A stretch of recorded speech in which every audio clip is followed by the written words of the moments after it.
Kultuur on meie igapäeva osa. See on keel, mida me räägime, see on see, kuidas me käitume, kuidas me suhtume üksteisesse. See on sündmused, mida me tarbime, emotsioonid, mida me hoiame ja me tihti kipume võtma kultuuri iseenesestmõistetavana, aga ta tegelikult seda ju ei ole. Nii looming kui ka siis selle loomingu inimeste toomine on tegelikult meeletu töö.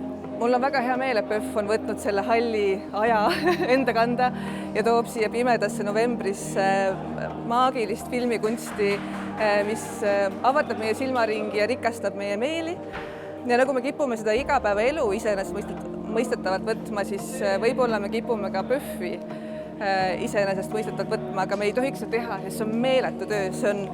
See on maailmaklassi tasemel filmifestival, selle meeskond on suurepärane, see töö seal taga on meeletu.